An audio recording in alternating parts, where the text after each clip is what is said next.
Bienvenidos a El Debate.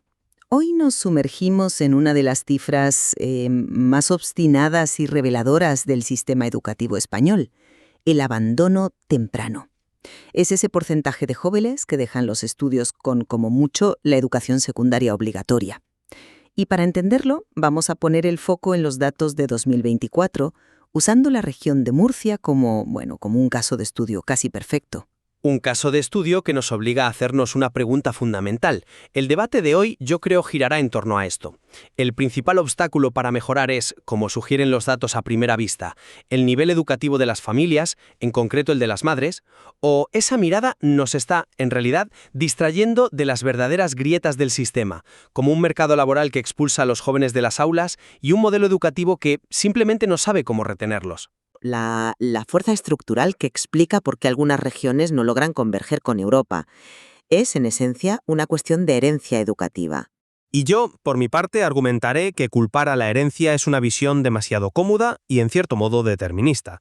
La clave, para mí, no está en el punto de partida de las familias, sino en la incapacidad de nuestro sistema educativo y económico para ofrecer un camino mejor. Pues empecemos entonces por poner las cifras sobre la mesa, porque son las que dibujan el mapa del problema. Y es un mapa, de 3 velocidades. Por un lado, la media de la Unión Europea, que en 2024 se sitúa en un 9,3% de abandono. Luego está la media española, que, aunque ha mejorado, sigue en un preocupante 13%.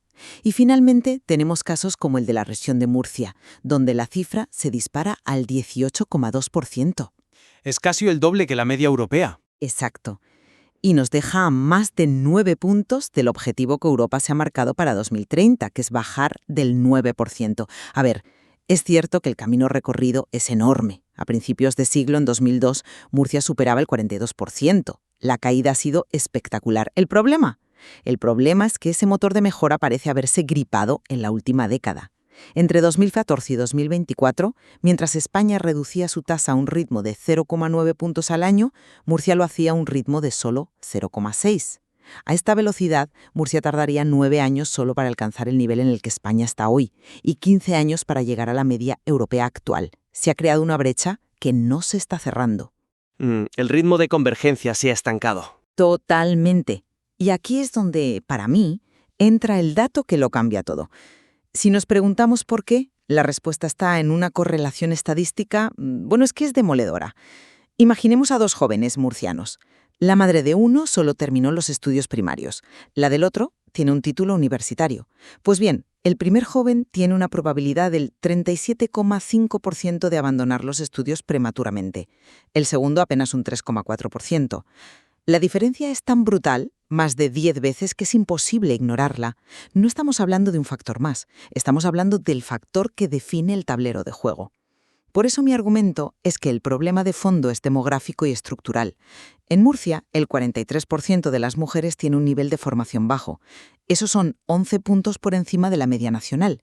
Y ese dato, crea una especie de techo de cristal. Por muchas políticas que apliques dentro del aula, si no actúas sobre ese entorno, te estrellas contra un muro invisible. Entiendo perfectamente el poder de esa cifra. Es innegable y, sería absurdo negarlo. Pero mi enfoque es radicalmente distinto.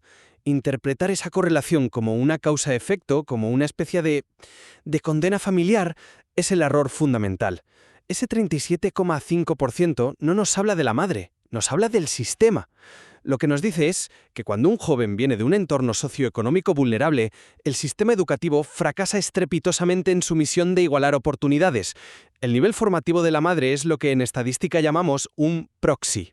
Un proxy. ¿Qué quieres decir con proxy? Quiero decir que no es la causa directa en sí, sino un indicador muy potente que agrupa muchas otras cosas. Menos ingresos en casa, menos libros en las estanterías, un barrio con menos recursos culturales, menos acceso a clases de apoyo. Es la fiebre, no la infección. Y si nos centramos solo en bajar la fiebre, ignoramos la enfermedad. De hecho, tu modelo, centrado casi exclusivamente en la madre, deja fuera variables que son cruciales para entender el fenómeno. La más evidente es el género. Adelante. En toda España, el abandono es mucho mayor en hombres, un 15,8% que en mujeres, un 10%. Y en Murcia la brecha es igual de clara, un 20,1% en hombres frente a un 16,1% en mujeres. Si la influencia de la madre fuera el factor casi único que describes, ¿por qué afecta de forma tan distinta a sus hijos y a sus hijas? Esta diferencia de género no apunta al hogar, apunta directamente a la calle, al mercado laboral, apunta a una estructura económica regional, muy basada en la agricultura intensiva, la construcción o el turismo de baja cualificación, que actúa como un imán, como un factor de expulsión que saca a los chicos del sistema educativo con la promesa de un salario rápido, aunque sea precario. El problema no es solo lo que se hereda, sino la escasa fuerza que tiene la oferta educativa frente a la oferta de un empleo inmediato. Pero ahí es donde creo que mi argumento se fortalece, no se debilita. No es que no vea el factor del mercado laboral, es que lo integro de una forma distinta. Empecemos por ese concepto de determinismo que mencionabas. Yo no hablo de una condena, hablo de probabilidades. Y la evidencia estadística es tan abrumadora que hay que darle el peso que merece. Has dicho que el nivel educativo materno es un proxy, pero es un proxy tan potente que eclipsa a los demás. Mira la composición de los que abandonan. Más de la mitad, el 54%, tiene madres con formación baja, o sea, primaria o la primera etapa de la ESO. Ahora mira el otro extremo. De los que abandonan, solo el 6,3% tiene madres con título universitario. La diferencia es de casi de 9-1. ¿Podemos de verdad seguir tratando esto como un factor secundario? Sigo pensando que es confundir el síntoma con la causa. Cuando dices herencia educativa, ¿a qué te refieres exactamente? ¿A que la madre no sabe ayudar con los deberes de física? ¿O a que en esa casa se valora menos el estudio? Porque me parece una forma un tanto sutil de culpabilizar a las familias de un fracaso que es colectivo. La función del sistema educativo, su razón de ser constitucional, es el principal motor de la igualdad de oportunidades. Precisamente para esto está, para que el hijo de una madre sin estudios tenga las mismas oportunidades que el hijo de una catedrática. Si los datos nos demuestran que no lo consigue, el problema no está en la madre, está en el sistema, que no es capaz de compensar esa desventaja de partida. Es una crítica justa, pero déjame llevarla a tu terreno. La brecha de género. Dices que mi modelo no la explica. Yo creo que sí. Te escucho, porque los datos son muy tercos en este punto. Ante una misma madre, con bajo nivel educativo, la probabilidad de abandono de un hijo varón ha sido, en la última década, del 45%. Para una hija del 29%. Es una diferencia de 16 puntos porcentuales. ¿Cómo se explica esa brecha si el capital cultural del hogar es el mismo para ambos? Bueno, yo no lo llamaría capital cultural, que suena muy académico. Hablemos de herramientas, de resiliencia. Lo que se transmite en un hogar con mayor nivel educativo no son solo conocimientos, es una narrativa sobre el valor del esfuerzo a largo plazo. Es la idea de que estudiar, aunque sea duro y no de beneficios inmediatos, es una inversión de futuro.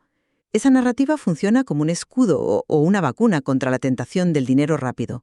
Ahora bien, el virus, la oferta de empleo precario en la construcción o en el campo, es mucho más agresivo con los chicos que con las chicas por una cuestión de roles de género y de estructura del mercado. Por tanto, con el mismo nivel bajo de escudo familiar, el chico, que se enfrenta a un virus más fuerte, tiene muchas más probabilidades de caer.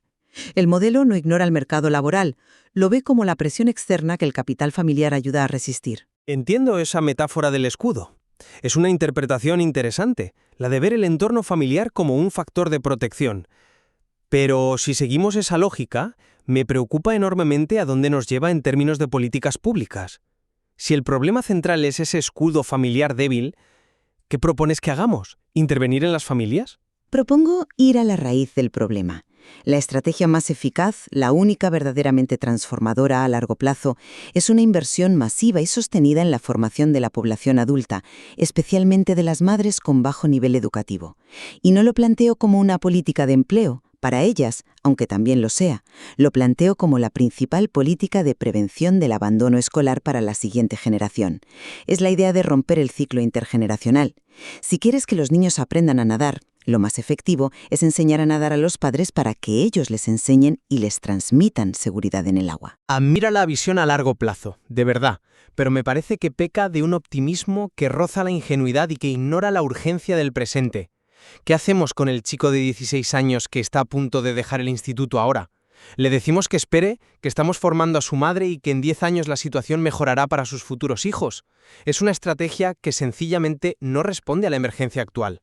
La urgencia está en reformar el sistema educativo, que es donde tenemos a los jóvenes hoy.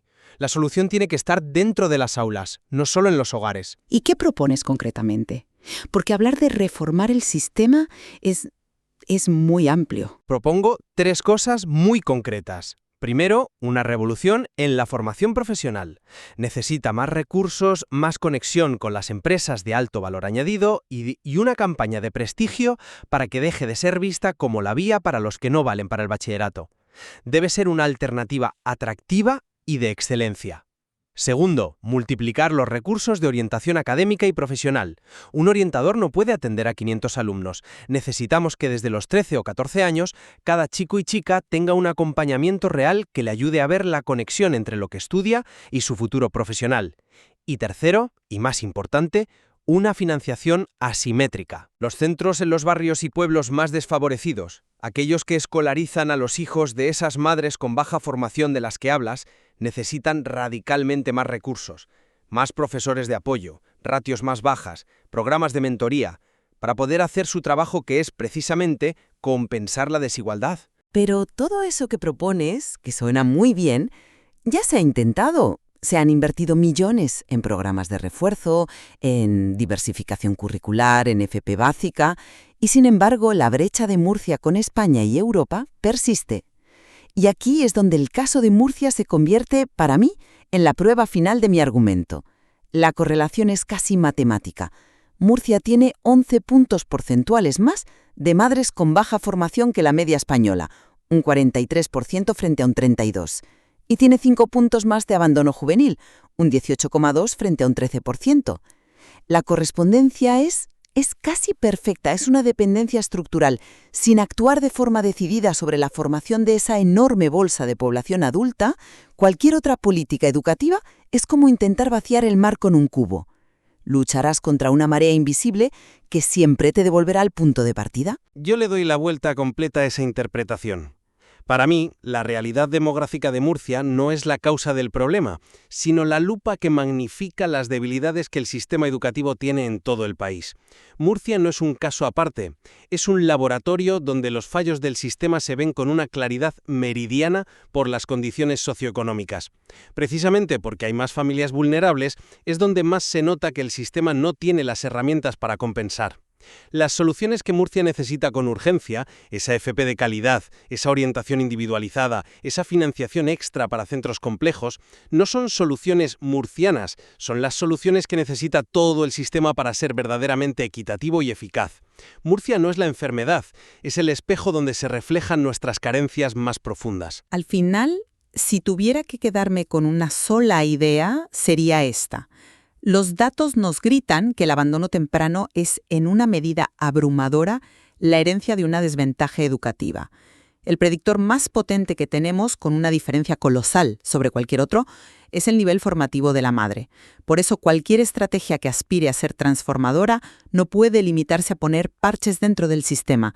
Debe tener la valentía de ir a la raíz y romper el ciclo intergeneracional, invirtiendo en la formación de la generación parental como el pilar fundamental para asegurar el futuro educativo de sus hijos. Y si yo tuviera que resumir mi postura, diría que etiquetar el abandono como una sentencia familiar es una simplificación peligrosa.